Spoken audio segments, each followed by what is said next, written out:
Yeah. Just soon as we get all The rest of it's still put together. Still those original woodland parts. flower stuff. Bosh. Jimmy plays volleyball up at the house. Time is 4:30 p.m. Pelican Rapids City Council meeting 12 April 2022 is called to order, and as us all put our cell phones on vibrate. Also, you in the audience here this evening, if you have not signed in, please sign in the clipboard before you leave. Roll call members. Danielle. Councilmember Steve Strand. Here. Councilmember Kevin Ballard. Here. Councilmember Kurt Markgraf. Here. Councilmember Steve Foster is not here, and Mayor Brett Fraser. I want to welcome each and every one of you here this evening to our city council meeting, those in our council chambers, also those that are joining us via Zoom. And remember, our council meetings are shown on channel 14 on Wednesday evening. Just a few announcements for the next couple of weeks. Remember, this Friday, April 15th, is tax day. See any smiles?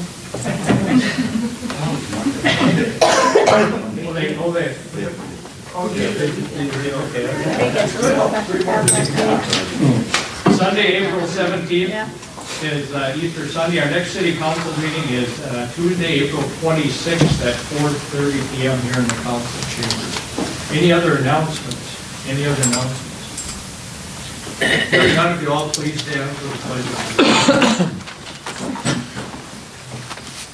I pledge allegiance to the flag of the United States of America and to the republic for which it stands, one nation, under God, indivisible, with liberty and justice for all.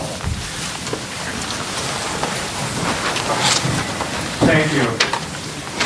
Item number 2 is citizens' comments. Anyone here for citizens' comments? Yes. Anyone here? I got one. Okay. Nobody else wants to go before me? Okay. Thank you for giving me this chance to talk. My name is Joyce Burnham. I live right here in town at 515 First Avenue Southeast. And as a member of this city, which I really do love and want to see grow, and with a background in education, I'm here in support of a feasibility study for a community commercial kitchen. The educational aspect of this kitchen would provide classes on nutrition and food preservation for a healthy community, along with the possibility of encouraging small business startups. I'm also here as co-president of our local Friends of the Library. I want to emphasize to you that we are a separate, self-governing, nonprofit, volunteer-driven organization with a secondary mission and goal. That mission is to help provide cultural programs for our community. We see those programs as educational. Think of all the food that needs to be safely prepared for our Friendship Festival and cultural events. That is what a community commercial kitchen could provide learners of all ages. As Friends, we are associated with the usual literacy and educational organizations. In addition, we are also members of our local Chamber of Commerce for economic development. It is the Chamber's belief that the business community thrives when the community is healthy. And with that belief, we agree. Community health and health equity come through education and opportunities. A community commercial kitchen can provide both education and opportunities. Even our city of Pelican Rapids has a vision.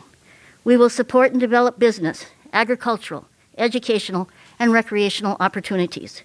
Through participation and cooperation, we will build a community of which our families can be proud. I'd like to say I'm proud to be from Pelican Rapids whenever I go somewhere. So I would appreciate your listening to Ellie later on this evening as she introduces, explains, and answers questions about the community commercial kitchen feasibility study and its vision. And we hope we hope you like it. Thank you for listening. Thank you. Any other citizens' comments? Any other citizens' comments? Okay, seeing none. Item number 3 is agenda additions or deletions. I have one addition. It's item number 19. Resolution calling for a public hearing on tax abatement. Item 19 is resolution calling for public hearing on tax abatement. Move to approve the agenda with the addition. Second. Motion second, discussion? Discussion? Discussion? Hearing none, all in favor, signify by saying aye. Aye. Opposed, the same. Motion carried. Item number 4 is approval of consent agenda, which I will read. Item number 4A is approval of minutes from the council meeting on March 29th, 2022. 4B is approval of bills payable listing. 4C1 is financial report, which is in our packet, and 4C2 is the police report, which is in our packet. Is there a motion to approve? So moved. Second? Second. Motion second, discussion? Discussion? Discussion? Hearing none, all in favor, signify by saying aye. Aye. Opposed, the same. Motion carried. Item number 5 is Northwest Land Development. We have Raymond Redding here this evening, and Raymond has been with us before, and I believe he comes this evening with some kind of a long-range plan that he's put together. Is that right, Raymond? I can check him up and talk. Okay. Well, not quite a long-range plan yet, but, you know, it sounded like we had some inputs I got back from Apex and stuff like that about, you know, concerns I guess the city had about the commercial zoning along 108, you know, and having a hard time of maybe trying to get rid of that or, you know, give those options and availabilities up. I just wanted to discuss those things with you folks, just make sure, because I don't want to spend a bunch of money on a plan if it doesn't go forward. You know, for my next step is I would be spending a lot of money on a plan to go forward and show you a better thing, you know, and better options and availability and going from there. But the first thing is I want to make sure we're all on the same page for the commercial spot. I have no issue. My whole goal was along 108 was to have it like a green zone, to have a green zone buffer, to have that, but have it maybe so the parameters of that would be wide enough. Yeah, maybe I can show you up here. Thanks for bringing that up. So along this area then, it'd be right here then, wherever commercial zone would be at, I would be looking at doing a green space. Having a green space where we have the park area and things like that in there, and a walking path, and then the entrance to go into the development. But having that distinguished and having those boundary lines set, so that let's just say something happened. There's always an alternative plan. I always have options A, B, and C in all my investments, but for you guys too, to protect you guys. Let's just say the development doesn't go good, and you have opportunities for Walmart comes in, I don't care, I mean, whatever it is for commercial, that if this all fails, or part of it fails, or whatever, that you would have that option of turning that green space into commercial then, okay? With permission of, if I'm still intact, then no, you know?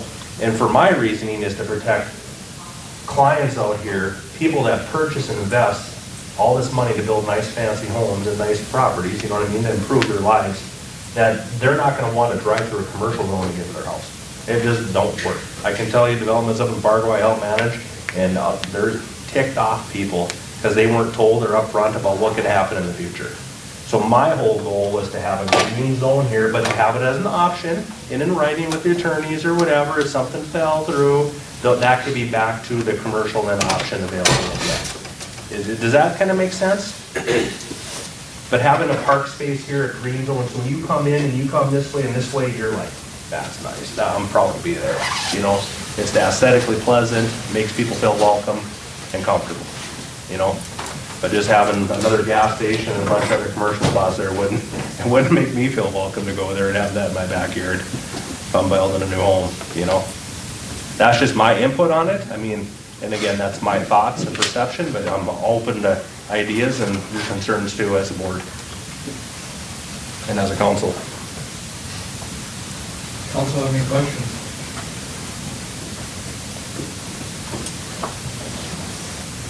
Is that zone? That's why I pulled up the second screen. So this is the same screen, but this is the city zoning right now. And the area that we're talking about is all of this quarter section and this one up here. This section up here was all rezoned back when the apartment buildings were put on the end of 3rd Street. It was rezoned to R2. So it's all R2, that whole area out there, except this space right here on the north 400 feet, I guess it's about 400 feet of this southeast quarter of the southeast quarter. This is still zoned industrial because that's the way it was kind of laid out way back when the zoning was done in 2005, and that area has never been changed. But all the rest of this area out here, even along 108, is all R2 right now. It is zoned R2? It's all zoned R2. Yep. This was the only other part up here in this northwest quarter was the only other section that had some industrial in it, but that all went away when we did a rezone up here in 2017 for that apartment building on the end of 3rd Street. But this always was, down here in this other quarter section, was always R2, which is single-family home all the way through apartment building. So we did not have to do a rezone when the apartment building went in along 108. So it isn't zone commercial then along the 108 right now? No, right now, It none isn't. of that is zoned commercial. Oh, see, I thought it was. No. I It thought was- in that it plat was- that we looked at that it was. That was a recommendation. Oh, gotcha, okay. That's kind of a, I gotcha. possible, potential use Sure, sure. plat. that Yeah, we were- and I could see that foresight for that, depending on what was gonna be behind it, you know what I mean, not knowing. And my thought is trying to work with the local, your park district and stuff, and create that green space area, have it nice, have a walking path there, whatever, and try to have some of that continuity and connectivity in your community and stuff too, to tie through, you know, for future development, you know? Do we have to go through the process of rezoning that industrial chunk? The north part of this section will have to be rezoned at some point. Now, depending on, the concept Yeah. and phasing of how it develops and fills in, this will be something that'll have to be addressed at some point. But if the initial development and phasing of the houses are basically more along the road or back in these other R2 areas, as long as they don't encroach into the industrial area, things can continue on. But at that same time, sometime in the not too distant future, depending on the concept that's laid out or the pre-plat that's laid out, that should be rezoned to accommodate for whatever the preliminary Yeah. plat shows. Yeah, yeah. So I think even though, Raymond saw that planning commission's kind of recommendation of commercial down there and the fact that, because that did show a potential recommendation, even though it's not zoned that way now, it's just R2, there is still some, I imagine, some interest in what you talked about, making sure that green space does not become. Yeah, well, all of it, so it doesn't become commercial and industrial. Correct. Just for people when they invest. I mean, again, I told you the scenario we had up in Fargo and stuff where they spent $1 million on the house. Next thing you know, there's an apartment building. The developer never told them that. It wasn't pretty. You know what I mean? So I just don't want something like that. I want everything planned out. And if something did happen to me or the plan or whatever else, to know that we do have that alternative that I would put in, transfer things back or whatever, or the green space out front. I want it feasible for the community too, and look at those options. I just want to make sure I'm protected also, you know what I mean?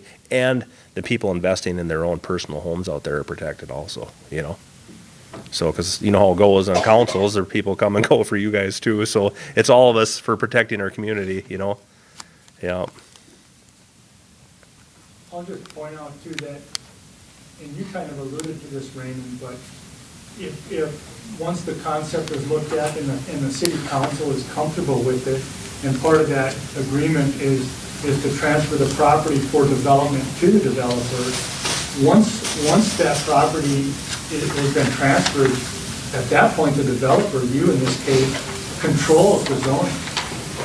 Yeah, but I'd be working, the city has to approve, yeah. But that's where that Correct. concept and then preliminary Yeah. plat stuff comes in, Yeah. because that conceptually lays out, Yeah. where the homes will be and everything else, so. Correct. If that concept doesn't show commercial. Yeah. Just shows single-family homes or duplexes or whatever. Yeah. And that land is transferred over, then the developer, you have the control over whether that ever gets developed commercial, Yeah, until such a time that it would go back to the Yeah. city if it ever did. correct. And then it would be a preliminary phase and then approval for the final phase, so like working with Bob and Apex and you guys and things like that. It'd be each phase has to go through that process, correct, Bob? Yeah, Yeah, I mean, yeah. yeah. Yeah, so it'd be the same thing, so it ain't gonna be like you make a decision today on the proposed future for the whole thing to be done, you know what I mean? I have to get approved for every phase with you folks, in the future too, so, yeah. Could you go over the area that Ray was talking about again? Which, on this one? Yeah, so. Basically, What part of the green? this is the green that's industrial. At some point in this whole process, it's gonna have to be rezoned for housing if that's where housing goes. But it's this blue area, all the way through here, even up into where that land was given back to the city because the apartment building didn't go any further, all the way up through here. That's 60 acres. The square, that section square, that portion of the green on that section square is included in that. Yeah, so it's all of this quarter, this area over here, and there's a little bit going up into this area. That'd be a quarter though. Okay. Yeah.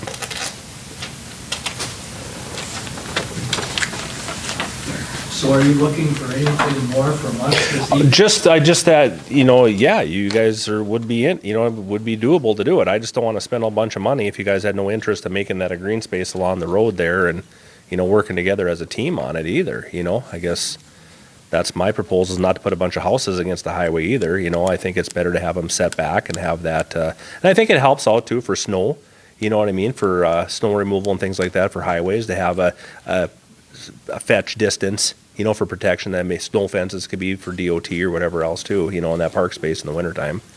So there's some good viable options in there. You see it even in Glendon, when you drive through Glendon along there, there's a buffer zone on the north side of the road they use and put a fence there seasonally and stuff like that, and it helps out for snow on highways. And, so it could be used for dual purposes, but also having that park space, that green space, that welcoming to the, that development, I think is a nice aspect to have. And working with your park district on that. It doesn't have to be nothing fancy or whatever, just, I'm fine with green space.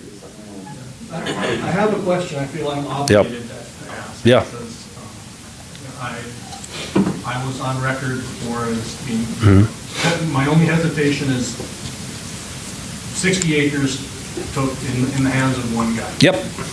And should we be contacted by somebody else? And since that comment, I have actually been contacted by another local developer. Sure. And he asked that same question, what was 60 acres? So my question is it all or nothing, or would you go with 30 acres?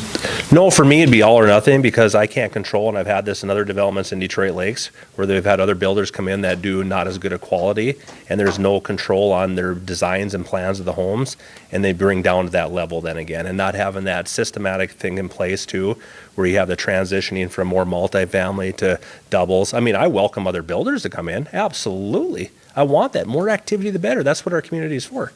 So I'm opening it up to other builders that want to come in, but I have to approve the plans, So I will have to make sure it's aesthetically pleasant, it's going to blend into the area, and protects the clientele, and make sure it's zoned and mapped out professionally too, so someone doesn't come in and build a $500,000 house and then have a cheaper slab on grade or twin home right next door that's worth $280. It's not fair to them. And that's what I'm going at, is that systematic approach, but I welcome it, so, yeah.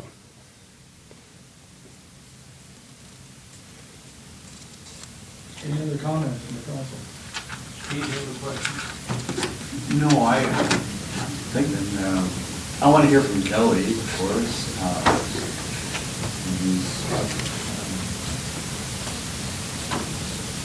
We want to tell Raymond that we're in favor of, I'm okay with green stuff.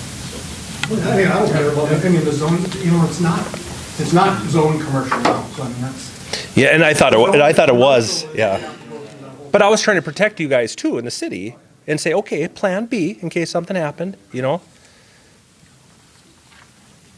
what would you like to hear from the council tonight, so that you feel comfortable going back and working with Apex or Yeah. whatever to put together that concept? I think to give me the first option to work with the council, and then if I spend the energy and the money to do for the city and spend my money to propose a plan that, my inputs and my experience and a lot of experience in doing developments, create a plan for the community, that you guys would have my back and protect me a little bit too with the investments that I make, and give me an opportunity,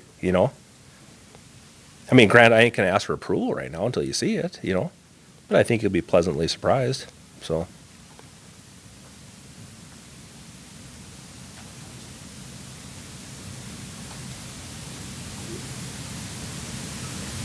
Comments? Well, I would like to see you go forward. Okay. Housing is, to me, the biggest problem that Pelican has. And we put up 2 apartment buildings. They've just been a blessing from what we've gotten out of it. That we've had people move into the community that wouldn't have moved in. The housing situation, if somebody lost their house here, the replacements for it are just about zilch. So I'm all in favor of what you would like to do. Thank you. John, are we gonna have to put this in some kind of motion or what? I'm a man of my word, so if I trust you guys and you guys say yay, I'm good with it. You know? I'm fine with that too, so. I believe we're all on the same page. Yeah, I mean, I just want it to be fair and just. No, there's no commercial there right now. Just that you guys will support me a little bit too and to protect me a little bit for spending my money to go forward to the next step till we meet next. You know what I mean? Which Bob and I go with in the meantime, you know, because you know, it's instead of you guys saying, no, we got no interest, I don't want to spend my money on this, you know, so. So you would like a motion that? Yeah, a motion that you guys agree for what I'm doing so far. You know, it's not a final approval of the whole development and everything else. It's to go to the next step of getting a preliminary plat created for you folks to look at to approve. But I'm just trying to be honest with you folks of what my plans and intentions are and would like the same respect back so I don't spend a bunch of money and have you guys have no interest in it. You know, I just don't want to chase my tail, so. So would it be fair to say that the council would agree, I guess, maybe just through a motion or whatever, that they would not entertain the idea of doing any rezoning to commercial prior to seeing what Raymond has for that area up there? That'd be fair. Yeah, absolutely. Yep. I'll make that motion that,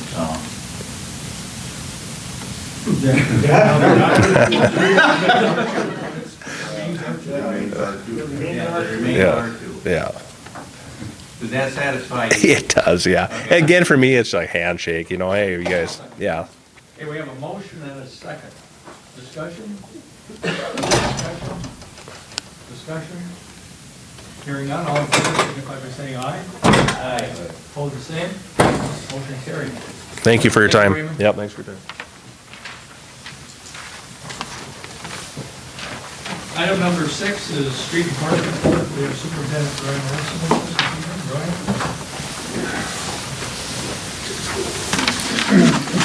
Brian? Yes, very, very short tonight, really.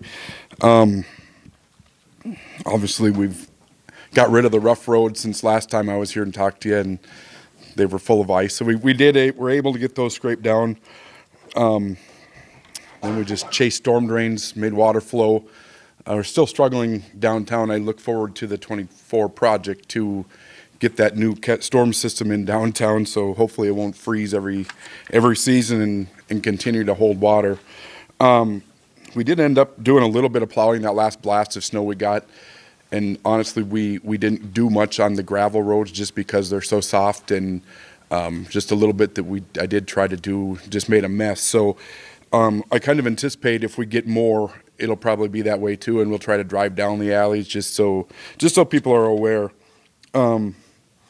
Go from plowing snow to this week we start sweeping streets. So we're hoping we don't get any more snow, so we have to spread more sand and everything else and pick it up again. But we're well on our way for that. And then when it's been not so nice outside, we have started working on that fishing piers that we signed a contract with the DNR to redo that fishing pier. So we have that in the shop, and they're tearing it apart and putting it together and waiting for material and stuff like that. So as far as the parks and go, the skating rink closed about the middle of March, and as far as I could tell, it's pretty average use. I felt like it was maybe down a little bit, but it looked pretty average from as far as what they had tallied and what the kids had wrote down. So that was interesting to me to see. The pool, we're hoping to go for it again this year. Again, it's always, we never really know, but I am still going to start looking for lifeguards, and also we will need to hire a pool manager. So I'll be advertising for both of those. Hopefully we get some lifeguards and also a pool manager. Then with summer coming, I would like to hire my summer staff if I could. We have same staff as last year coming back, 3 years now, so this is nice. Mikhail Korf and Isaac Olson will be coming back at $11.96 an hour, and Rachel Linus will be coming back as our mower for $16.76 an hour. How will we hire these people back to the summer staff? Motion second, discussion. Hearing none, all in favor, signify by saying aye. Aye. Opposed, the same, motion carried. So what I have for you, any questions? No. Is there a motion to approve Brian's report? I guess I came up with a question. Do we have an idea of where we're going to move the ice rink for next year? Not quite. That'll be coming. I've thought about it, haven't really thought too hard about it just yet, so that'll be something coming down the pipeline also, yep. Okay, we had a motion to approve Brian's report. Is there a second? Motion second, discussion. Hearing none, all in favor, signify by saying aye.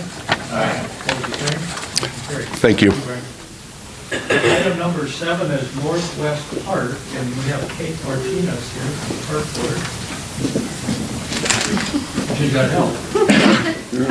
Rudy and I both had meetings, so. Good evening, everybody.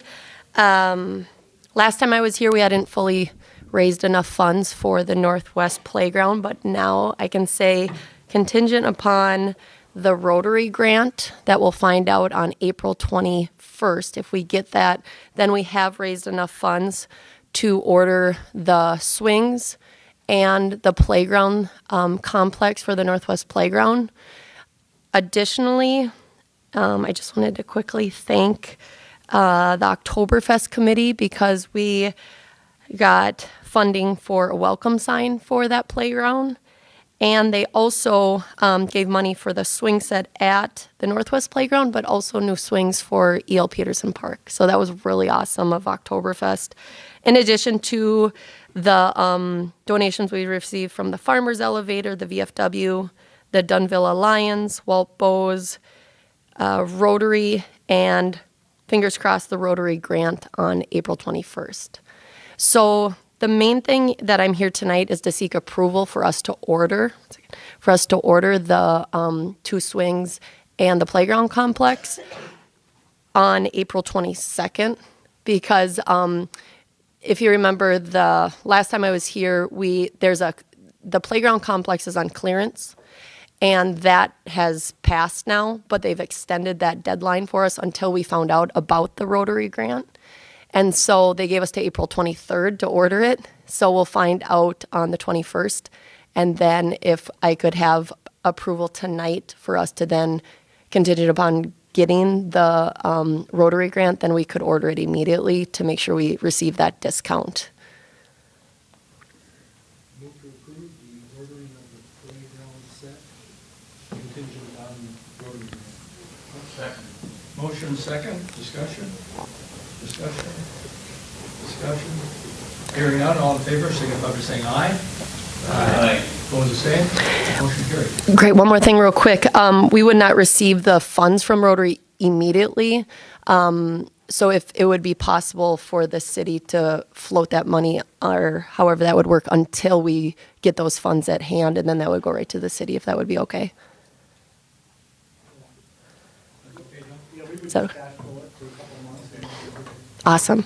And the other thing, very quickly, I just wanted to say the mural. Oh, yep. Sorry. Oh, I'm sorry. Go ahead. I didn't know I need a motion. Motion second, discussion. Hearing none, all in favor, signify by saying aye. Aye. Great, thank you. Same, motion carried. And the last thing real quick was the mural project. I just wanted to quickly update for downtown. It's been the most phenomenal experience working with our sixth graders and artist Paul Johnson. It will be done on May 12th. And I invite everybody to go to the library because all the drawings that the sixth graders have worked on for this project are now on display there, along with all the other elementary artwork. And to prepare for it, they've done a lot of interviews with community members and brainstorming, and they each created a drawing or a painting to then be used within that mural project. And Paul was able to get, I haven't seen it yet, but he's been able to get 75% of the student artwork incorporated into it. And he's the mastermind. He's somehow created this beautiful piece. So I'm just looking forward to it. And so I just want to invite everybody to the library to see the student work to show kind of what's to come with the mural. So, May 12th, it will be installed. Yeah. So that's all. Thank you very much for helping with that project. Moving on, item number 8 is resolution 2022-06 regarding the 2024 street project. And we have Tom Case from MnDOT here with us this evening. Tom?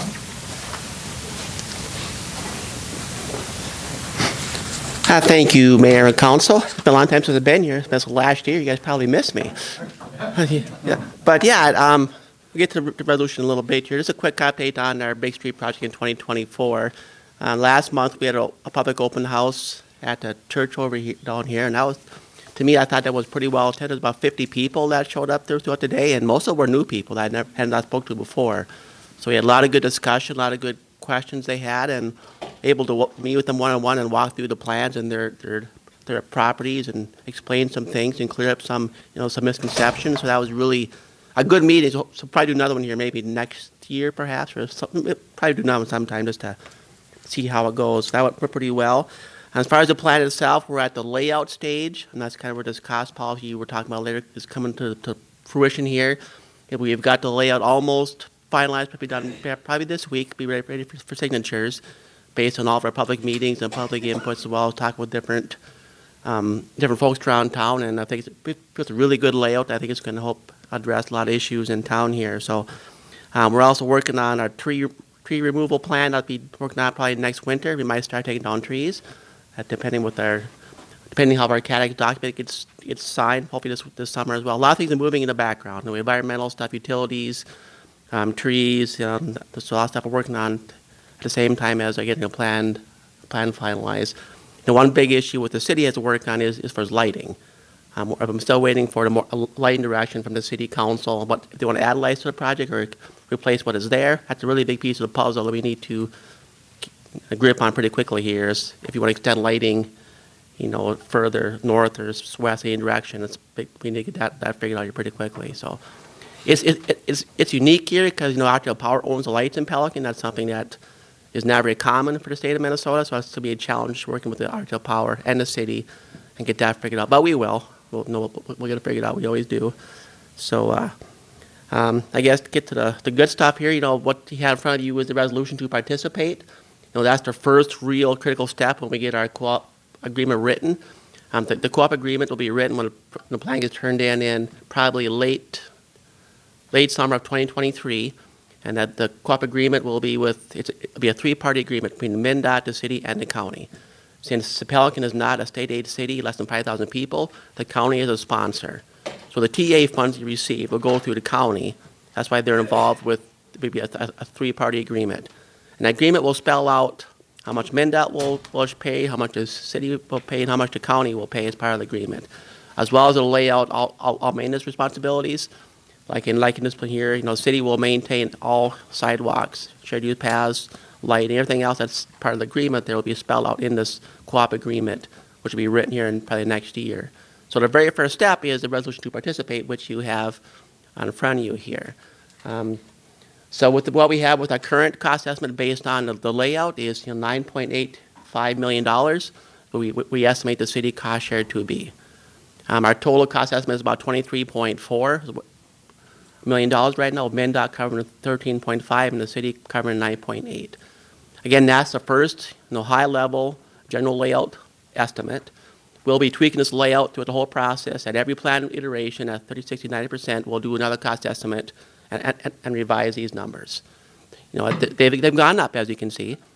First, a year ago, it was probably $6 million city share, and now it's up to 9.8. It's a big number. And from MnDOT share, it's gone up too, from just under 10 to 13.5.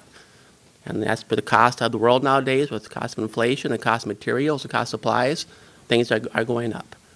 And so the city needs a plan to give MnDOT a check of $9.8 million in March of 2024. That's the way this works. The co-op policy is that once the job is let, we'll invoice the city for their $9.8 million or higher, depending on what the estimate is. So there'll be after bid is let, there'll be a adjustment to our agreement, and the bid prices will dictate how much the final cost shares are. So up till then, it's all just based on estimates. So it's just our job is to try to keep those low, to manage them, make plan decisions if we have to. If they come in too high, we'll make tweaks to the plan and change them so we get to our balance our budget. So which is, we have the same thing in MnDOT. We have to move stuff around. If it comes in too high, we'll move jobs around and make changes and try to keep our budget balanced. And the city has the same thing, I'm sure. So I know it's a lot of stuff to cover, but it's a big number. So I'll take any questions on that if you have any. Any questions for Tom? John, did you have anything to add? I've got one, just to clarify. Do you want to address the microphone? Just to clarify, Tom, this 9.8, that includes the city's underground utility portion as well. Yes. Just so everybody knows that, to clarify. Thank you, Bob. So, yep. John, did you have anything to add? No, just, he alluded to it, it's an estimate. Yep. The chance of it going down are pretty slim. just so you know. Also have any questions?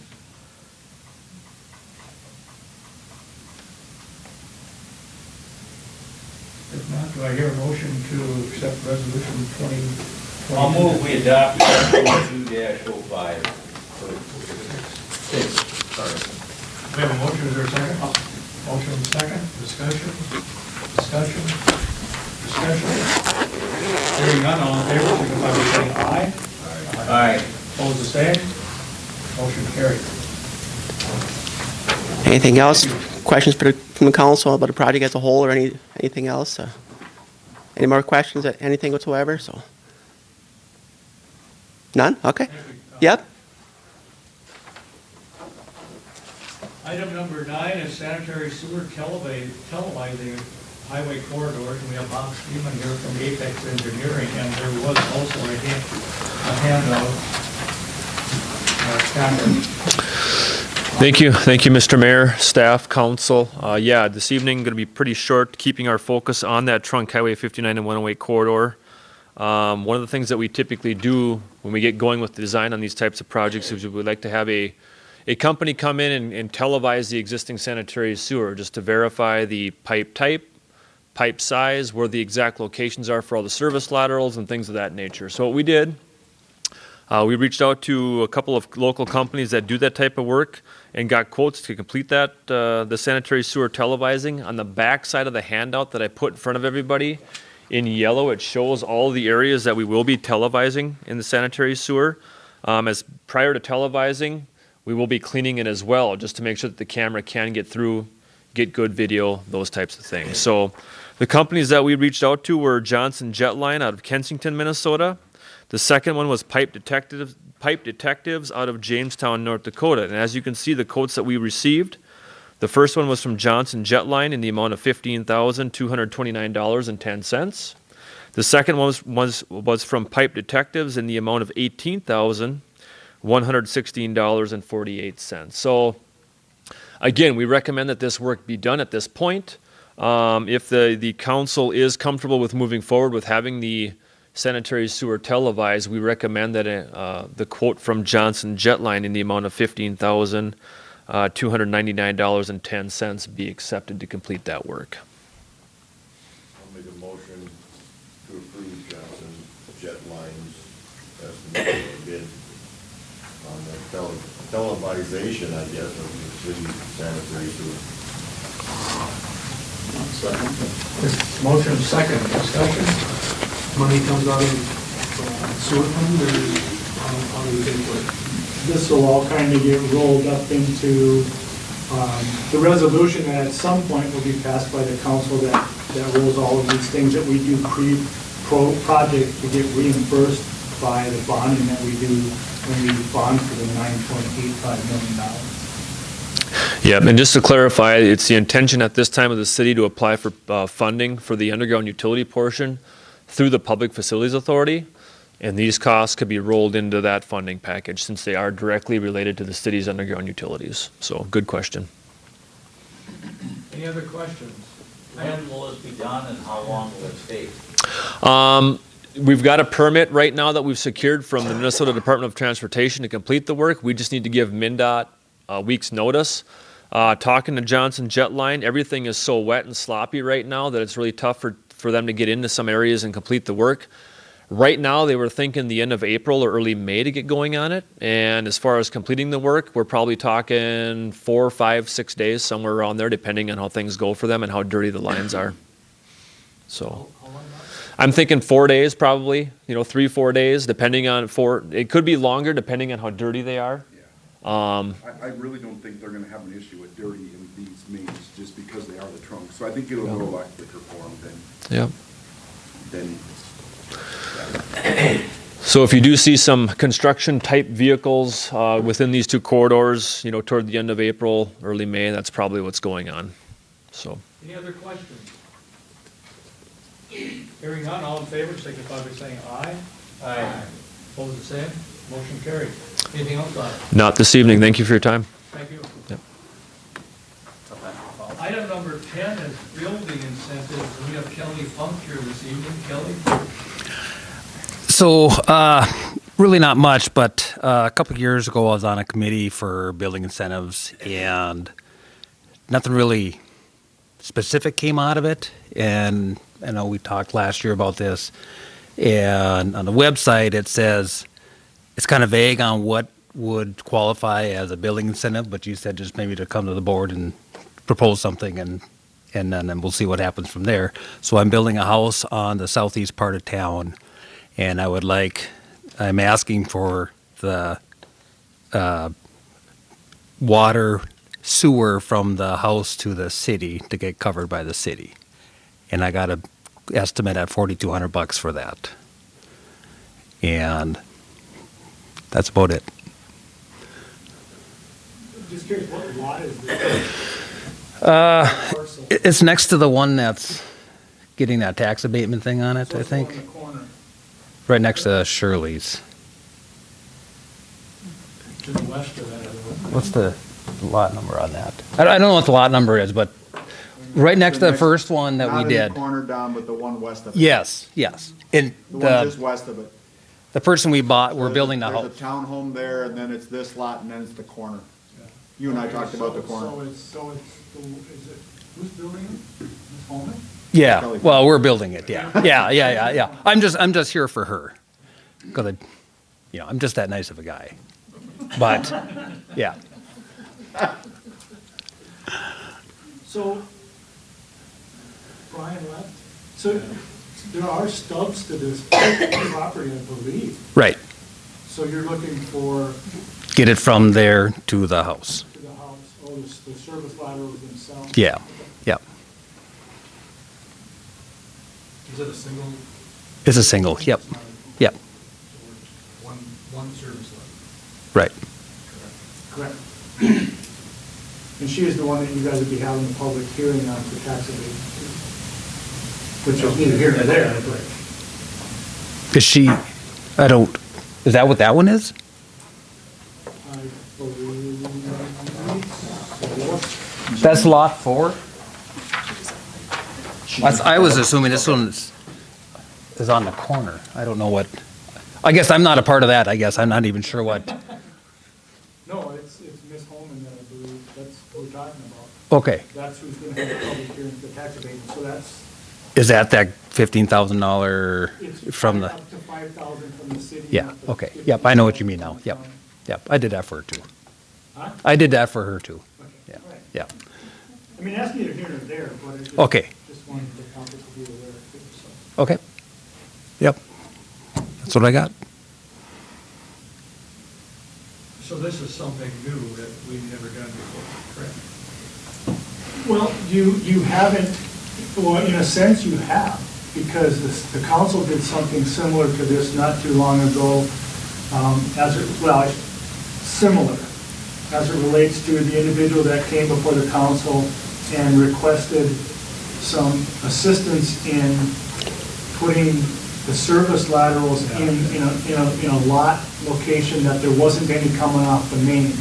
And the city council approved paying up to a certain amount to have them service laterals put into the property, not all the way to the house. That was from the main to the curb stop. The main to the curb stop, and this is from, Yep. yes, correct, Yep. this is from the, so in that particular sense, you gave an incentive, regardless of whether it goes from the main to the curb stop or the curb stop to the house, you gave that incentive in that case.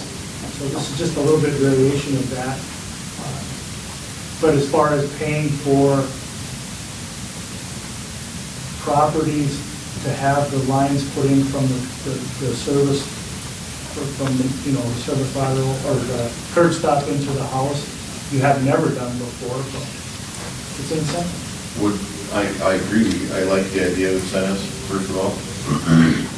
But does that put us at any future liability, since the letters I receive every year is insurance quotes for covering costs from problems with the service laterals or the curb stop? I don't know that it would, because really we're not gonna do the work. Right. We're just gonna basically I'm assuming we're gonna get an invoice when the work is completed for $4,200 and we're gonna pay for it. After that, if there's a problem with the service laterals or, freeze up, breaks, whatever, it's the property owner's responsibility from the main all the way to the house. So. Well, I make a motion to approve that incentive. We have a motion and a second. Discussion? Do we set any kind of limit on the last time we did something like this? Was it? No. Basically on a case-by-case basis. This is, like I said, this is the first time that you guys have touched service laterals from the curb stop into the property. That's kind of what I assumed when I looked at the website. It didn't give a specific money amount. It just said, these things could be done. You were approving up for tax abatement purposes. I don't remember, in that other case, you mean? Yeah. Well, in that other case, it was a unique case in the sense that in order to get those service lines even put in off the mains, it was going to be substantially more expensive because of the depth, because of the soil conditions and everything else. So in that particular case, we don't know what the final bill is going to be yet because the work hasn't been done. But what we are assessing that property owner, you guys set at $6,000. So regardless of how much it costs, they're paying $6,000. And the city's paying everything above that. But that's just for the stubs also. That's not to go into the house. And in all honesty, I don't know what that bill is going to be, but I have a feeling the city's portion of that one is probably going to be north of what you guys are talking about now. More in depth to do the stub rather than go from the. Right. Correct. Any more discussion? Hearing none, all in favor, signify by saying aye. Aye. Opposed, the same. Motion carried. Thank you. Kelly? I have a question for you. Go ahead. Maybe not a good public question, but how do you feel about a developer, as a local developer in town, how do you feel about a developer receiving a large tract of land? I don't have an issue with it. And I guess when I read it in the paper, and still didn't have an issue with it, but I thought it was him doing all the building. But he said tonight that it's going out to other people that want to put a spec home or build a house or whatever and hire their own guys. So, you know, I was fine when I read it in the paper. It's like, he's investing all this money, you know, he's got some control. I mean, it's within the parameters you set for him. But now that you said that, there's other builders and stuff that can come in there too, no issues. How about what he said, as long as he approves those other builders' plans? Well, I think he's got to have Some say his that. parameters set, so, you know, what is that, like covenants is? Does that mean? Yeah, he'll have to have his covenants in there, and as long as you know that, buying a lot or building a house, I mean, we do the same thing over there, we have covenants over there. They might not have been as strict as I don't know what he's doing, but, you know, couldn't put trailer houses on there, that type of thing either, so. No, I think he's done it a few times, I'm sure he knows what he's doing. I just wanted to get a take from a local developer. Thank you. Yeah, yep. Thank you. I mean, is there any value in getting these incentives that we've kind of come up with? You don't want to do That that. we went through that process, I was on that committee with Kelly. Is there any value in getting that combined and put in so that people can see the website and not, that's pretty vague. Yeah. The intent of with that committee was eventually to try and get something that was actually listed out as to what, what the council might intend doing. We can, now that the council has taken a few actions, we can list out stuff that we've done. Just make sure that everybody understands, that's not the only incentive, but. No, I like the idea that leaving it open-ended, that a builder can come in and say, well, you didn't have this on your list, but would you consider this? One of the things that, again, you guys in a couple of cases have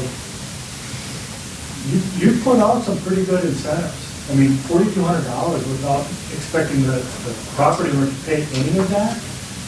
There's always are they willing to share it type thing too, but we might want to think about, in case, it becomes a lot of requests like this, setting a limit on it, a cap on it, a percentage on it or something. Because to start paying for everybody's service levels is going to get very expensive for the city. Not that I'm saying what you did was wrong, I think that was a great incentive. But if you want to continue to just not think about percentages, caps on them, stuff like that, when we're having these discussions, it could get quite costly. Any other questions? Okay, thank you. Item number 11 is commercial kitchen feasibility study. We have Ellie here with us this evening. I believe Emily Reno is also joining us by Zoom.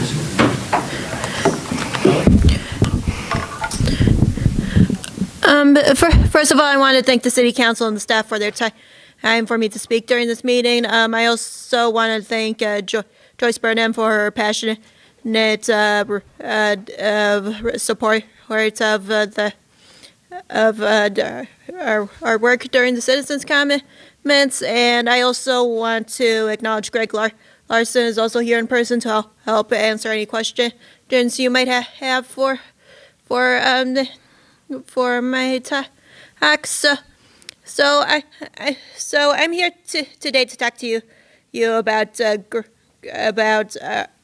ask you all for our support with a grant application and for a feasibility study. I know this is something we've talked a lot about over the past few years, but I'm excited to share with you that the local places has unanimously voted to go through with this grant application, and it's been something that we've been working over the last several weeks. So the grants through Essentia Health.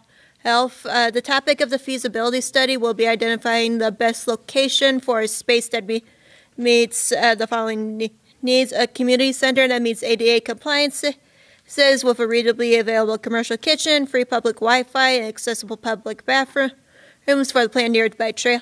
The senior center is one of the buildings that we'll be looking at for the study, but the study will tell us which buildings would be best suited for this project, and whether or not this project will be worth investing in and be financially sustainable for our communities. By partnering with Lake Region Electric Cooperative, we have the opportunity to take advantage of the Agricultural Utilization Research Institute's cost share program, which will reduce the cost of hiring a consultant to conduct this study. The feasibility study will be led by a consultant hired by AURI over a course of 6 months. That's just our estimate at this point, but that's the timeline we're striving for.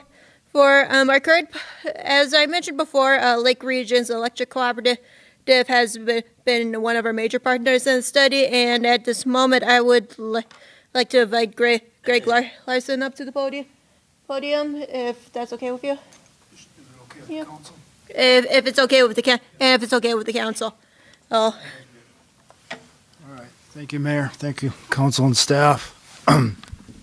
I'm here, just to provide a bit of clarification, if I can, too, on behalf. My name is Greg Larson. I'm here on behalf of Lake Region Electric, and also on behalf of the trying to become newly refreshed Pelican Rapids Area Development Corporation. Lake Region, Ellie had reached out to Lake Region a couple months back and brought the idea of the feasibility study to myself and Tim Thompson at Lake Region. And at that point, we discussed, it kind of triggered, from Tim's perspective, the idea of maybe revitalizing the Economic Development Corporation for purposes of being that advisory board for the Pelican Rapids Community Fund. So, long story short, on the EDC side, we're in the process of reorganizing and reestablishing the Pelican Rapids Area Economic Development Corporation in order to be that advisory board for situations just like this, so that there is that entity available to be an advisory board for, in this case, the West Central Initiative for purposes of the Pelican Rapids Area Community Fund. As far as Lake Region's concerned, there hasn't been any specific financial commitments or anything like that discussed. Certainly from a staffing perspective, we are in favor of the study, and we want to express that support here publicly at the council meeting. On the EDC side, I have been communicating with Greg Wagner of West Central Initiative, and I didn't get much time to speak with Ellie before the meeting, but for some additional funding opportunities, what I'm going to recommend and encourage Ellie to do on behalf of Local Foods, Local Places is to apply for funding through the Pelican Rapids Community Fund. And speaking with Greg Wagner of West Central Initiative, he indicated that Local Foods, Local Places could submit the application. It's just that Local Foods, Local Places needs a fiscal host who is either a 501c3 entity, a governmental entity, or a public agency. And two options would be the city of Pelican Rapids, perhaps, being that fiscal host as a governmental unit, or, and Mrs. Burnham, I don't mean to put her on the spot, but, and I'm not by no means, but as I was listening to Ms. Burnham and just reading through what I understand the plan is for this Essentia grant, I realized this, and maybe I should have been aware of it earlier, is Friends of the Library is a 501c3, so that would be another option for Local Foods, Local Places to consider, to reaching out to Local Foods, Local Places to be that fiscal host with regard to up to $1,000, I believe, is the limit on that community fund grant. So I just wanted to provide the council that perspective from Lake Region and the Pelican Rapids Area Economic Development Corporation that is in the works right now. It's been probably 4 or 5 years to the best of my knowledge. I've never been involved with it until just very recently. And to the best of my knowledge, it hasn't been active in any capacity for a few years. And in fact, I believe the council not that long ago established a subcommittee for purposes of dealing with the community fund that I've been speaking about. And I think that was coordinated maybe through some recommendations made by West Central Initiative. Don, you can correct me if I'm wrong on that. But the idea is, as a member of the community, I appreciate the council setting up that committee for serving whatever purpose it was intended to serve.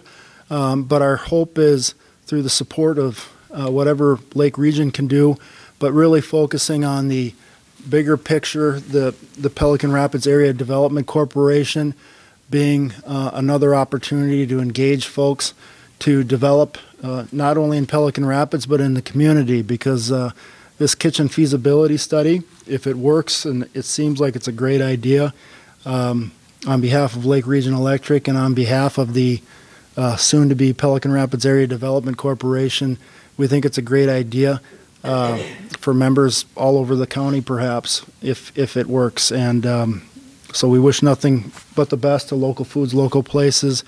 I wasn't planning on attending tonight, so I really just wanted to be here to express my support and also to provide some clarification to Ellie, because sometimes with emailing and things like that, things can get lost in the shuffle a little bit. And also with Don. Don and I had been communicating a little bit about this because I know Tim Thompson had reached out to you a couple months ago. So I'm here to just kind of bring Don up to speed as to where Lake Region and the EDC's perspective is right now, and just express whatever I can to assure the council that, you know, we're certainly in favor of this project, and we want to do whatever we can to support it and connect whatever dots we can to help achieve the goals of raising the funds necessary for the feasibility study. So I appreciate your time. Thanks, Ellie. You're welcome. Council have any questions?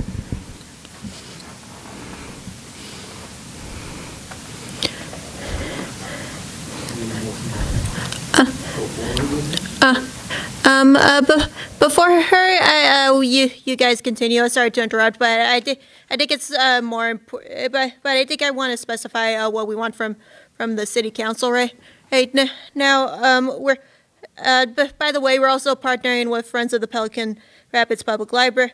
They're the fiscal host for our application, so I'm glad Greg also mentioned that they could be the fiscal host again for the EDC. Grants, and also West Central Initiative is one of our partners. Nurse Emily Reno will help facilitate communication, and for the purposes of our application, we felt it would be strong. I guess we had formal commitment from the city that outlines exactly how much time and what the value of that time would be as an in-kind contribution, for example. From West Central Initiative, they're budgeting 50 hours with a rate of pay of $75 an hour. Or Emily, if you can hear me, please correct me if I'm wrong on that.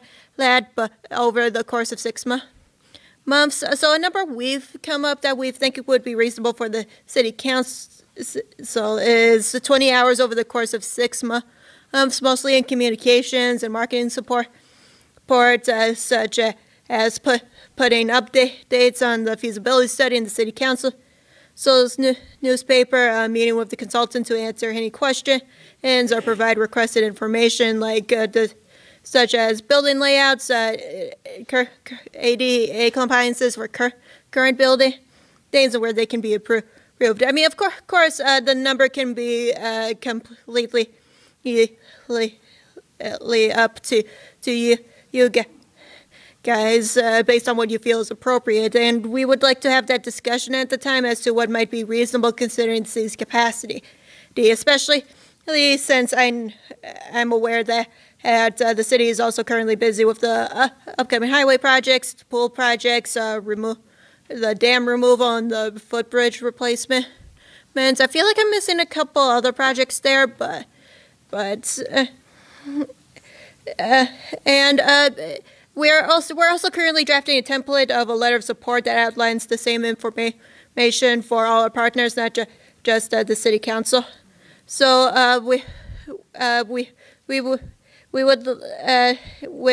this would sorry about that. Which we would request to be signed by Don Solga or whichever representative from the city that would make the most sense to have their name on the application. So our plan is to complete the application this month, send it to Essentia. Work with LREC to submit our request for a feasibility study to AURI in May, and then hopefully begin the study in June. Of course, this timeline is subject to change, but that's what we have outlined at the time. Furthermore, we hope to finish securing the funding we need for the feasibility study by the end of the month. Of course, this would be pending all letters of support and commitments from our partners. Is there more discussion that has to be done? Do we formally agree to something now? Well, I have questions because I'm not quite understanding some aspects of this because I hadn't seen it prior to receiving this yesterday. So could this be done outside of a council meeting? Well, yeah, potentially. Or tabled for further discussion at another council meeting, once we understand the packet. Well, my questions are a lot dealing with clarification, I guess, because she mentions the city signing off on the application, but if Friends of the Family or Friends of the Library is the fiscal host, it seems to me they would be the ones accepting and signing off on the application.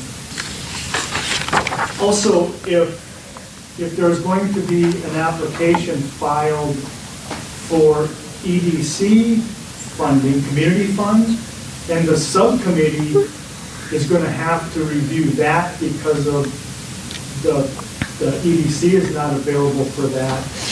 I'm on that subcommittee, and I don't think I should be signing off on anything approving applications necessarily approving funds that we're going to get possibly.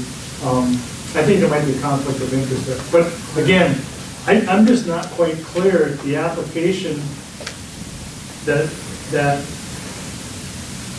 Ellie is filling out is sponsored by, or the fiscal host is the Friends of the Library. The Friends of the Library, I would think, would be completing this application and submitting it.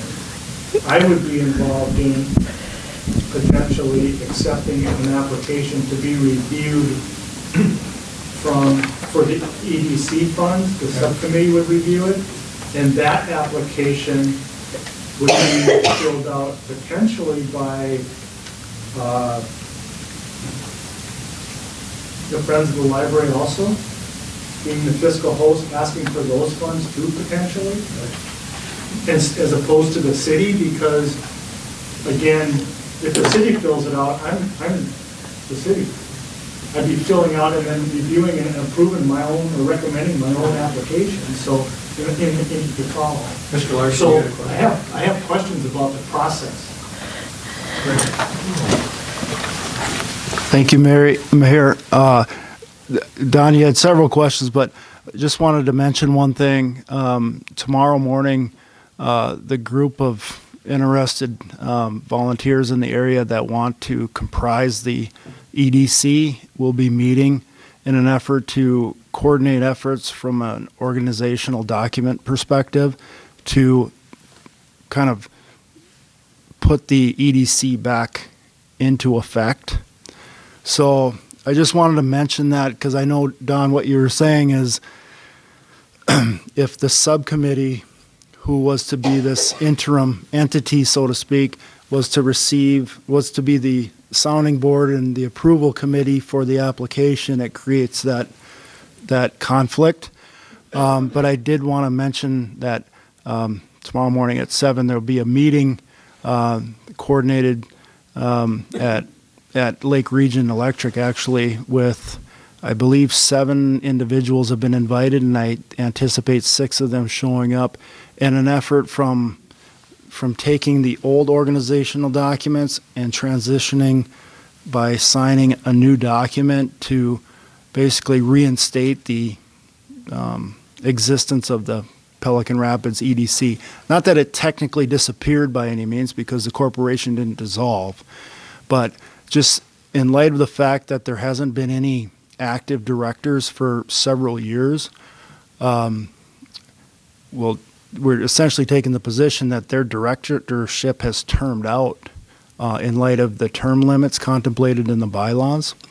So I just wanted to make that known, if that provides any assistance, Don, with regard to that component, is that perhaps pretty shortly the EDC would be recommissioned so that it could be that advisory board to prevent the necessity of the subcommittee created by the council to be that sounding board or advisory board for WCI. So, by you guys having the meeting tomorrow morning, does that have to be approved by council that it's started again, or is No, not at all. They meet and sign the paper and it's their.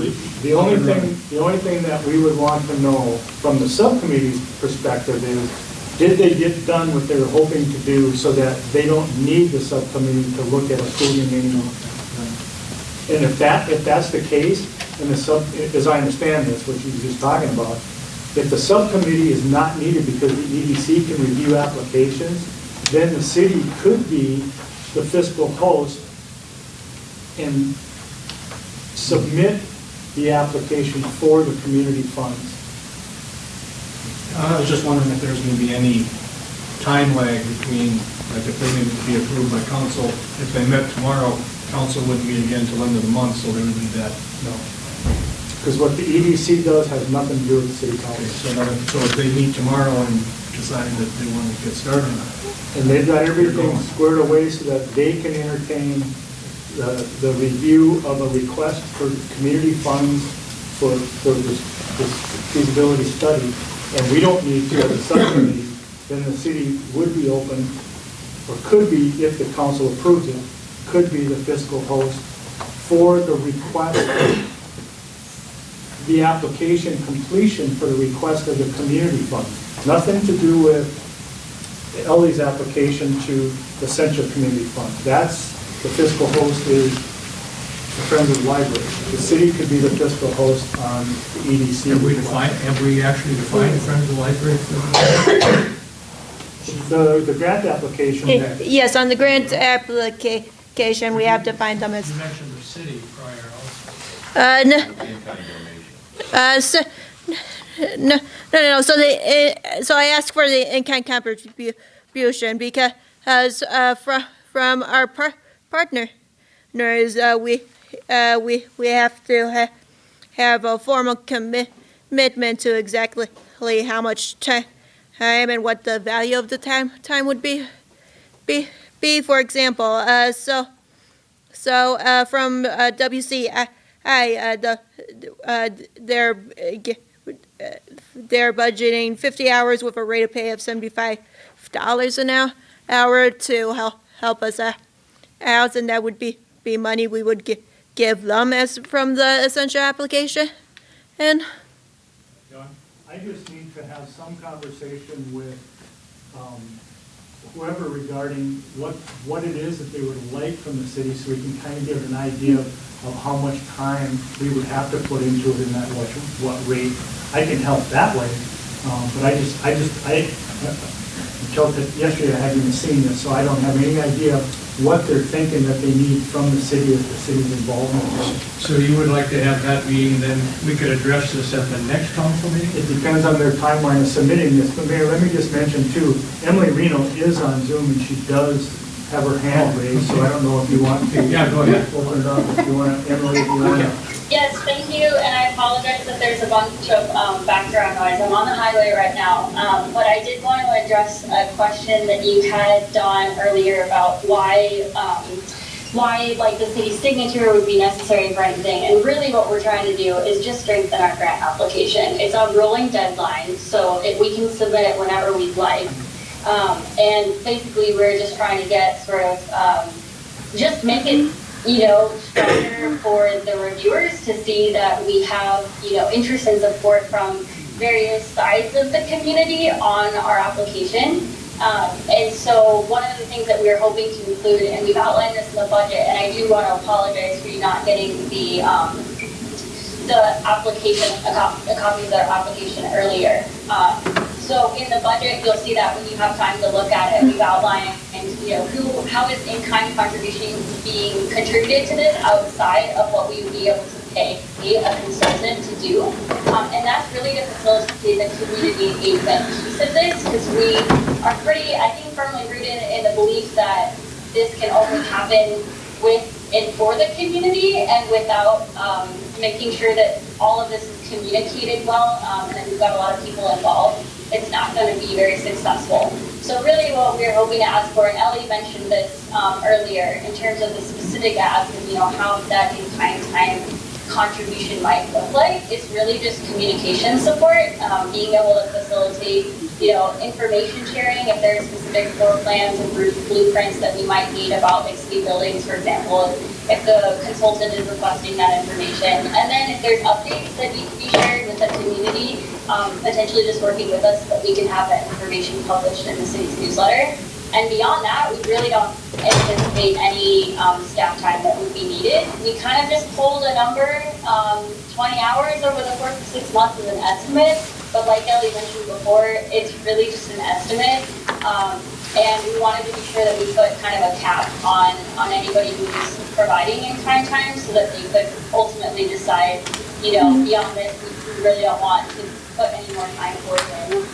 And just making it easier, because we know that the city is limited in their capacity to be able to say, yes, we would support this.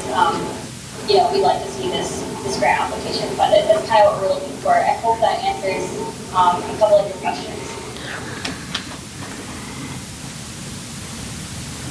Council have questions? Emily, this is Don. So I do have probably some more questions, but in light of the council meeting and everything else, is it possible that I could just get with you or Ellie and just get a couple more things clarified, and then I can kind of help you complete that portion of the staffing cost that you have in the application? Because correct me if I'm wrong, Councilman, I don't think you have a problem with them using a little bit of staff time in the newsletter to get some word out, communications out on this, and even possibly using council chambers for a meeting or two.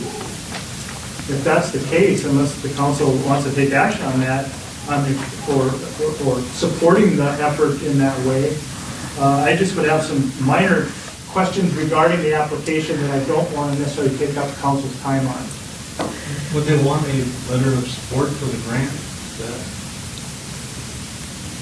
something, is that kind of what you're looking for?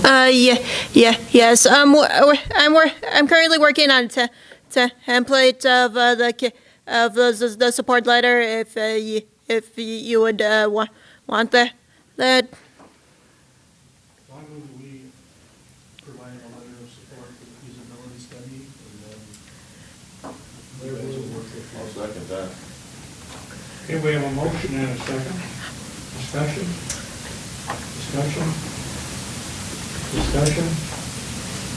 Hearing none, all in favor, signify by saying aye. Aye. Opposed, the same. Motion carries. Yeah. Thank you. All right, thank you. Oh, and before I go, I also want to apologize for not getting the Essentia application to you guys till yesterday. I completely forgot when the deadline was. I've also been having a lot of trouble with accessing my email lately. I'm working to get that fixed, but in the future, I'll be sure to be mindful of the deadlines. Okay, thank you. You're welcome. Mayor, may I just 20 seconds to answer or address Councilman Ballard's question that he had earlier?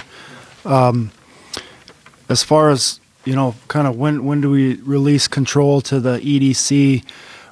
if the action gets taken that's anticipated to be taken tomorrow at tomorrow morning's EDC meeting, documentation would be sent to West Central Initiative, and West Central Initiative would have to approve that it's sufficient to meet what they need to see from the EDC in order to essentially terminate the need for that subcommittee that was created. And that would be communicated to the city once that process gets completed. And I think that would help kind of provide some additional clarity. Thank you. The only reason I asked that was just to go ahead 2 weeks, what we're trying to gather approved, but we have to wait to approve it. Okay, moving on, item number 12, the ARP project. And there is a resolution in our packet, resolution 2022-05 to elect the standard allowance and dollars for the street department.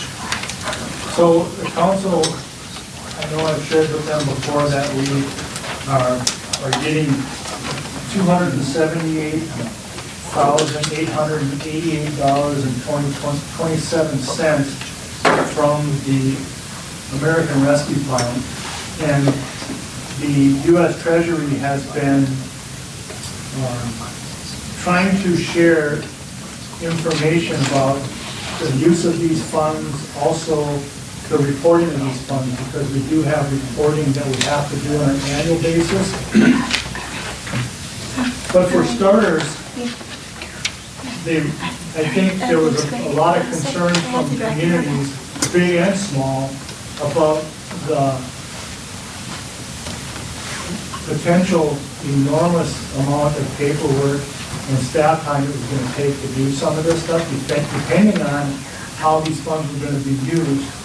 And they finally came out with a standard rule that they hope simplifies it for communities, especially of our size, smaller communities.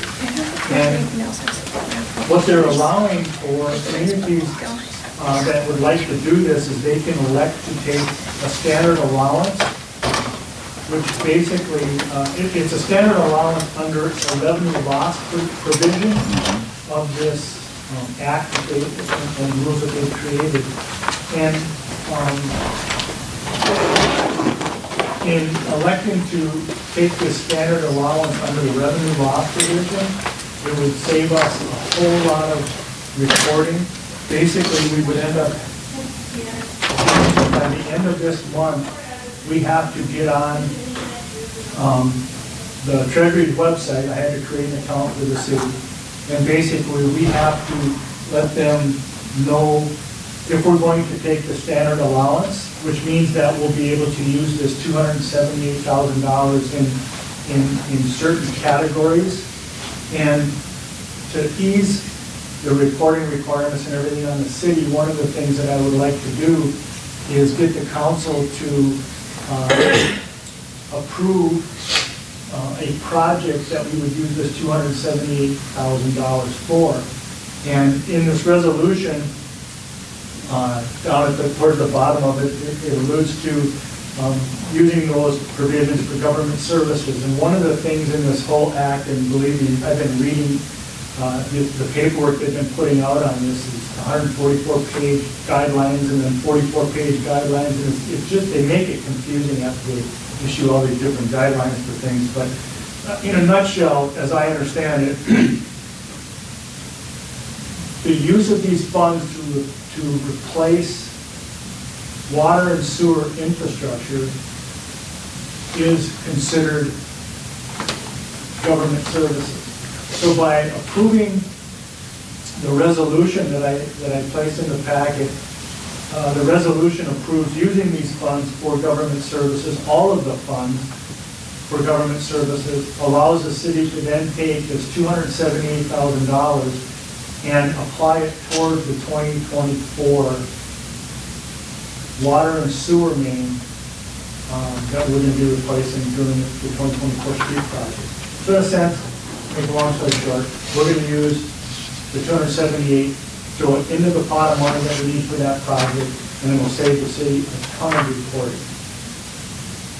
And it starts with you guys passing this resolution, and then Extended by 2026. then I have to, by the end of this month, get on their website and basically tell them that we have elected to choose the standard allowance under the revenue loss provision.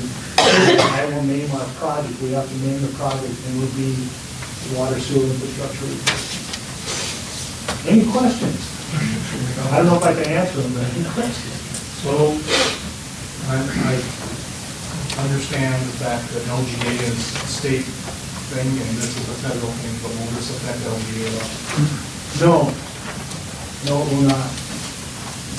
They haven't, to be honest with you, because this is U.S. Treasury, the Fed, they have not said anything, you haven't even heard the word local government aid from obviously, the Fed wouldn't, but the state too, haven't said anything about LGA being affected by the use of park funds. I think everybody, especially in the state of Minnesota, with the federal government, understands that there's a huge need out there for funds to help in the coronavirus recovery effort to the extent of whatever it might mean in your community. There's some communities out there, obviously, that can show a huge loss in revenue. Pelican Rapids isn't one of them. We didn't lose any money because we went through a pandemic. But there's still that, they're based on the formula that they use to come up with how much money each community gets, whether big or small. This is the number they came up with through the formula for Pelican Rapids. The fact that they're allowing us to use it with really no regard for did we have a revenue loss in our water sewer department, to the extent of $278,000 for them to allow us to use it, see the need for infrastructure upgrades and replacement regardless of where you get the money from or whatever, I think is a good thing. We definitely know that we need water sewer main replacement, so to use it for this and save us a ton of money in reporting is a nice option. I move that we approve resolution 2022-05. Second. We have a motion and a second for approval. Discussion. Hearing none, all in favor, signify by saying aye. Aye. Opposed, the same. Motion carried. Item number 13, Economic Development Director wage scale, and that sheet is in our packet also, and Don is going to speak to this. Correct. So in the packet was the wage scale that I kind of came up with. And this wage scale was based on looking at the city's existing wage scales and pay equity class ratings, as well as the wages paid economic development directors in other communities to the best that I could come up with them from other communities, because communities, a lot of them that have economic development directors, the position might be called that or something very similar to that, but the job descriptions and what they would like to see those people working on varies a little bit. I think the closest that I could come up with is the city of Perham, which was nice because, I tried to stay as local as possible because those are the communities that we're competing with in a sense for economic development. And so looking at other ones, but also Perham specifically, and I had to structure it in such a way that we'd be competitive with Perham in our wage scale, but also keeping in mind that we have other employees in other classes in the city, and it's got to basically fit in there also. So that's how I came up with the job class rating of 585, as you see in the scale that I gave you, and then showing the starting wage of $27.56 up to the top end wage of $36.75 per hour. I also just for the council benefit, I also broke it down on a monthly and annual basis, and that's kind of what we had in the budget. Keeping in mind that I've often said, can we get one for 70 $70,000, going to get an economic development director, I don't know. Until we post it and start having conversations, maybe, maybe not. All I can tell you is, this scale would fit in Perham with where their economic development director is. So I'm hopeful that the wage is in line with what we would expect. If we get somebody that's got a lot of experience, we might start on the higher end, and somebody with no experience might start at the lower end. On top of this wage scale, obviously, is the benefit side of things too, which isn't reflected in these numbers. So, I just need the council to approve, if they agree with it, this wage scale for this position. And we'll have the wage scale set. Question? Oh, hi, Dave. Hi. Nothing too hard here. But since we've been talking... State your name, David. Oh, David Gottenborg.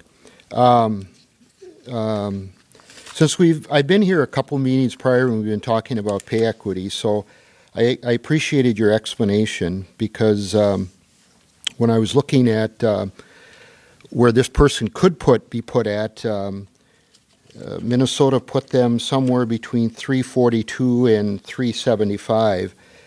So how will that one at 588, how will that person be listed on our proposed job? Will it be the coordinator, or how will this fit with the state, where the state puts someone between 342 and 375? First of all, you're referring to the state's class rating numbers. Yep. We don't use those. Okay. We came up with our own when the city went through that whole wage study in 2016. Mhm. We created our own rating structure. Okay. Flaherty and Hood worked on that for us and put that all Okay. together. Okay, very good. So we didn't have to worry about it. Then the only other question I had was, when I was reading the job description that was approved, you have a number of areas in here where it talks about plans and workload and staff assignments, evaluates assigned staff. Will this position, does this come with clerical help, or are you going to be hiring another employee to assist this job? No, and Dave, I think after the council discussion, there might have been some of that got maybe reworded a little bit. There'll be cases where the staff in City Hall will be support staff for this position if he needs something, or this position needs something, just like the police department now. Mhm. We don't plan on. So it's not, we're going to acquire a new hire? No, but there might be times when this person has some staff working on some numbers for them, or trying to find some information in it, and so then directing them and helping them, following up with them. Okay. type thing. Okay, that's all I have. Thank you, David. Yep. Council has questions.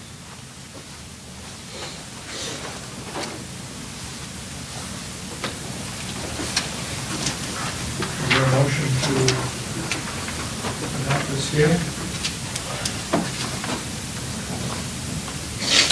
So moved. I'll second that. We have a motion and a second. Discussion? Discussion? Discussion? Hearing none, all in favor, signify by saying aye. Aye. Opposed, the same? Carried. Thank you.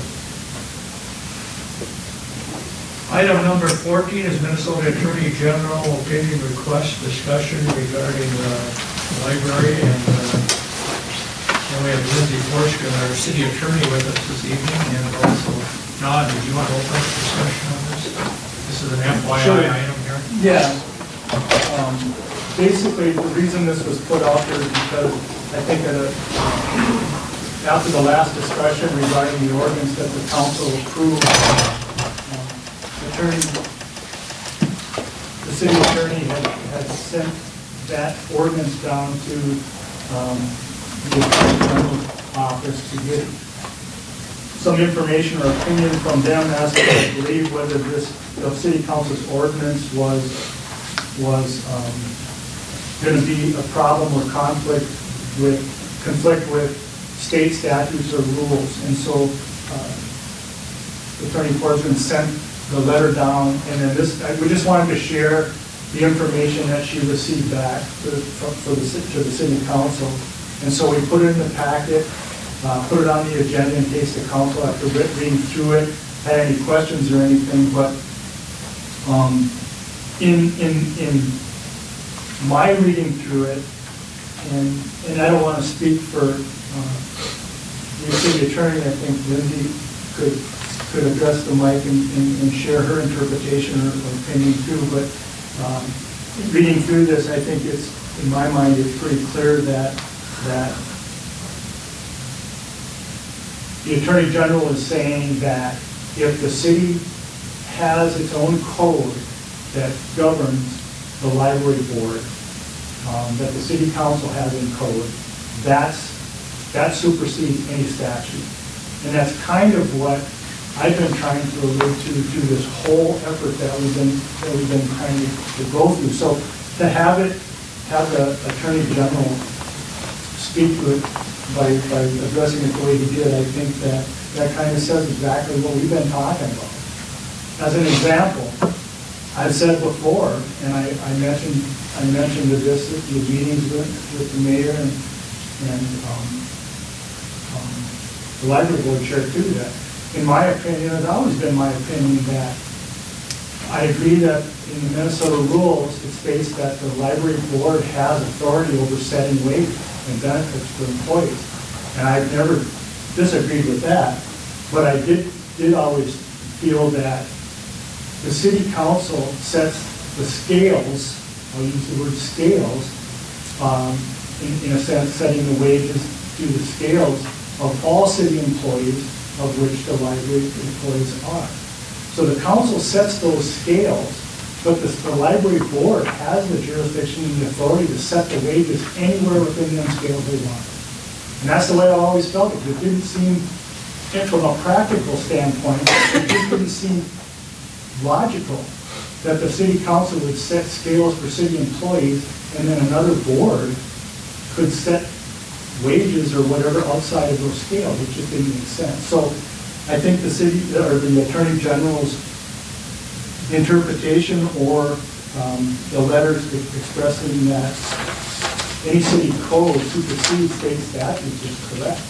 And I think we've been on the right, we've been thinking of this the right way all along. And with that, I think if the mayor so chooses, let Attorney Forsgren also kind of address the matter too. You want to address that? Sure. Attorney Forsgren? All right, Lindsay Forsgren, City Attorney. So in listening to what Don shared, his analysis of the letter, I pretty much agree. The letter is kind of strange in that it specifically addresses charter cities, and Pelican Rapids is not a charter city. We are a statutory city. So the rules are a little different as they apply to charter cities versus statutory cities. But I'd call your attention to the last full paragraph on the first page, the last line. See also Opinion Attorney General 285A, August 24th, 1937, noting that city libraries have traditionally been considered appropriate for local control and that municipal code provisions supersede general laws on the subject.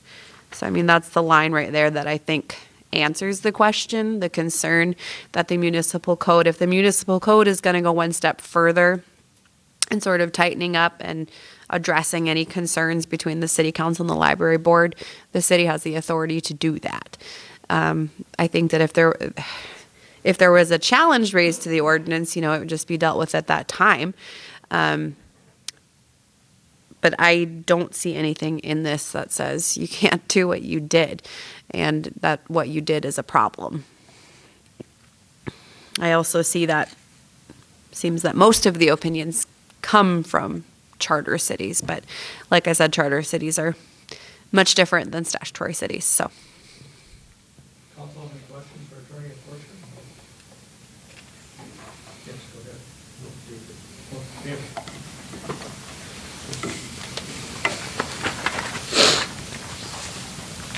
David Gottenborg. Yes, I agree. We've had a chance to look at this, but I hope everybody understands there's really nothing we can do tonight, but what a home charter city would be like the city of Brainerd, or the city of Fergus Falls. And when you have a home charter rule, the library board is positioned completely different. The library board at that point is an advisory board. It does not have the powers that our library does under a statutory government. So our type of government here in Pelican Rapids, you can have a strong mayor government, you can have a city administrator, we have a mayor council where everyone is on an equal basis. So the home charter rule, where this, you know, it opens up she's pretty sure, but I just want you to know that's how it's structured. The library board under home charter is an advisory board that sits under the city council, and I think in that type of situation, what this addressed fits perfectly well with that. A library board then should not be overriding the council in any direct way when they serve as an advisory board. Thank you. Okay. Council, any questions? Council, any questions? Okay, hearing none, thank you. Item number 15, library report. David Guttenborg. The report in our packet this evening.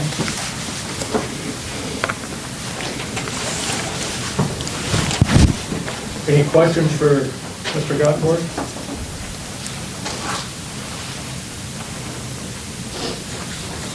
Any questions? If not, is there a motion to approve the library report? Second? Motion second, discussion. Hearing none, all in favor, signify by saying aye. Aye. Opposed, the same. Motion carried. Then I have one item to bring up outside of the report. I talked with Steve today. Down at the library on the north side, there's an area that allows for water to flow away, and it's what is that? I told you. It's a gutter system covered with steel that has very much rusted or is in a very not safe position, and I showed Steve that, and it's going to be a trip area or a trip and fall or a cut area. So I'd like to bring that to your attention. I have one other item. I brought it up a couple times about on the southeast entrance, the underhang, that hasn't been, stained or sealed, I suppose, since that portion was built, and that's something that needs to be addressed too.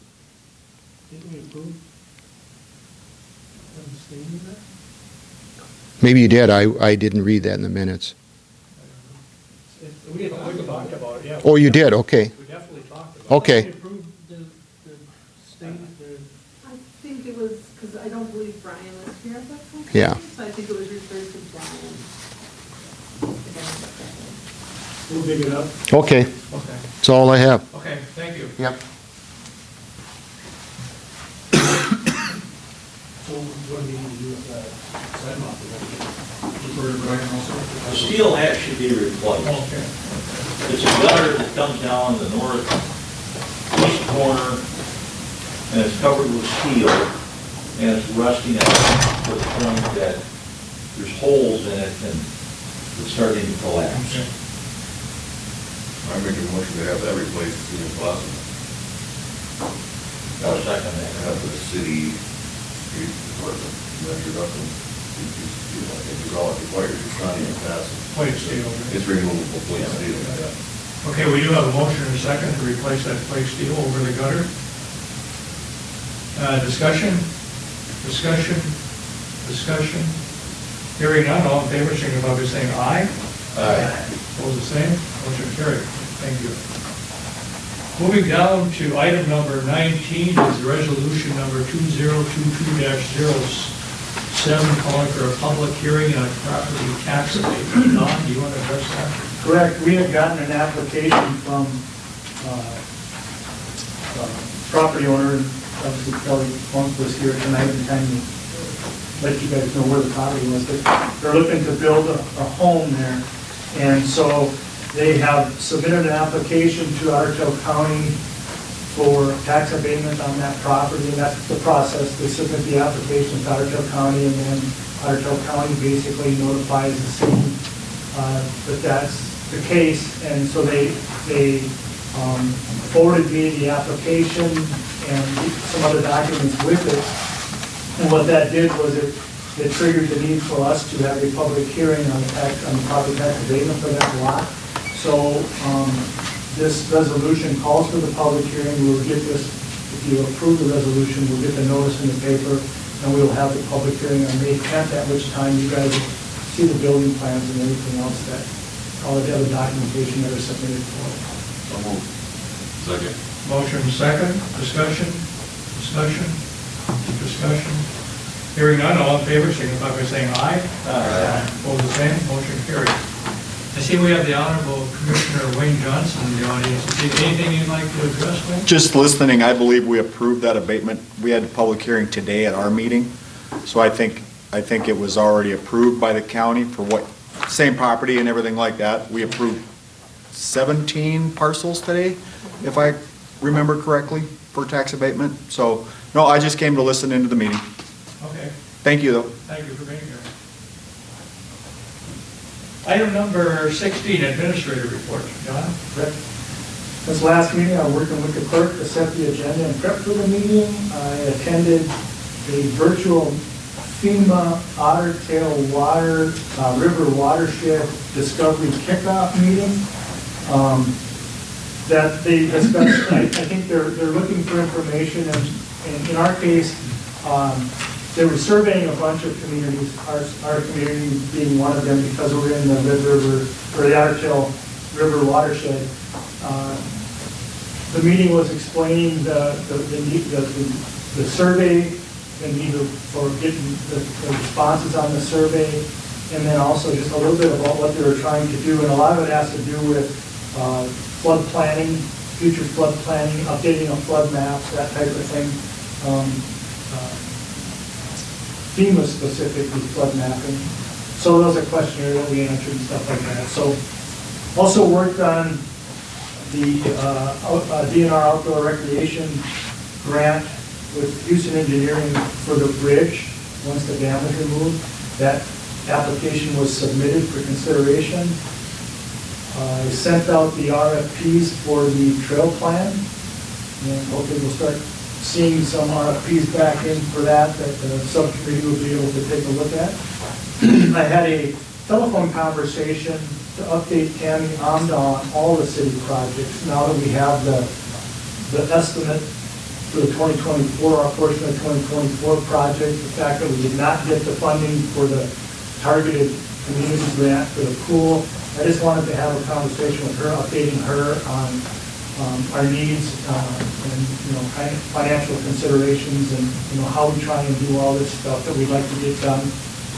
It was a really good meeting, and without getting into a lot of detail, I'll just say that all the things we have going on, we still have the ability to do that financially.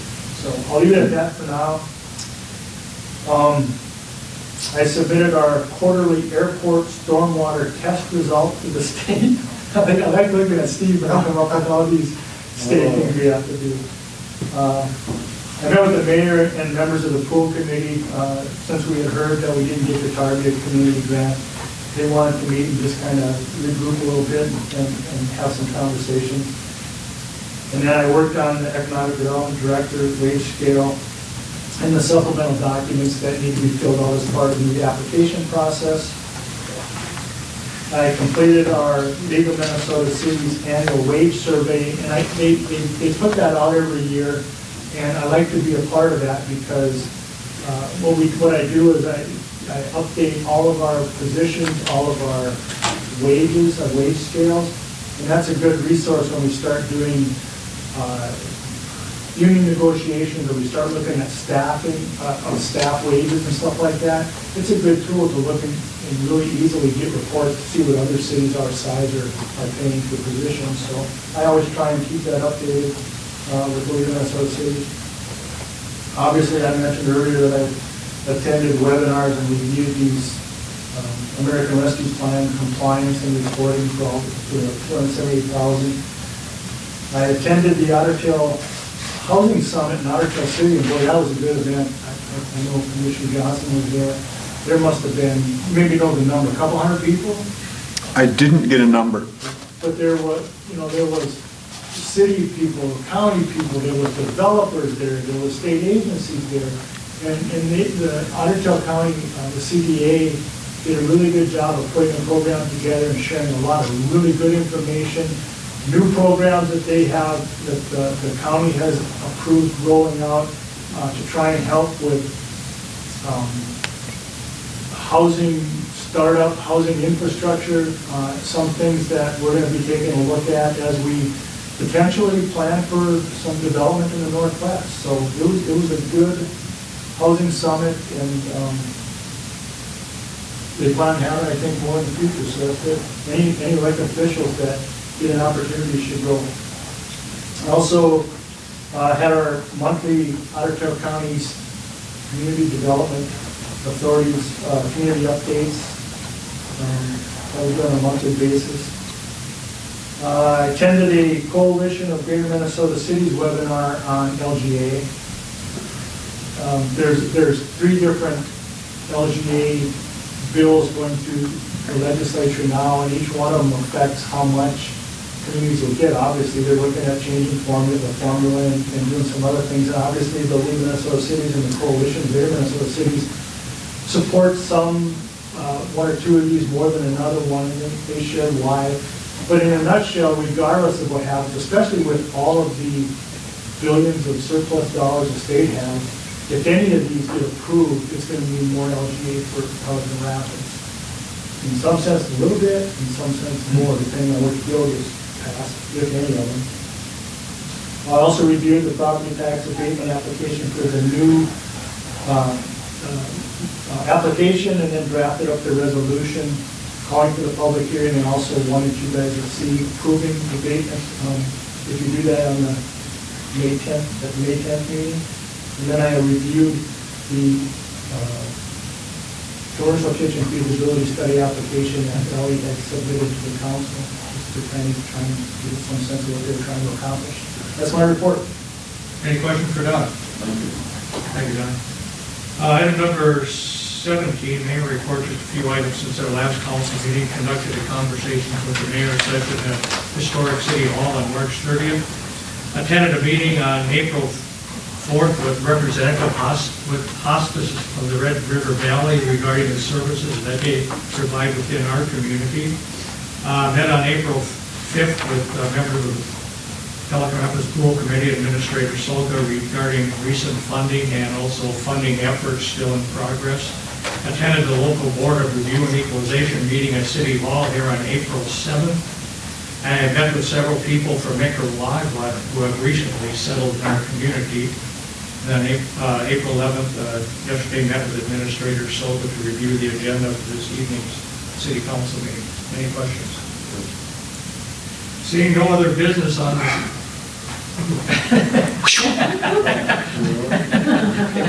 evening's agenda, is there a motion to adjourn? Motion second, all in favor, signify by saying aye. Aye. Opposed, the same. Meeting is adjourned.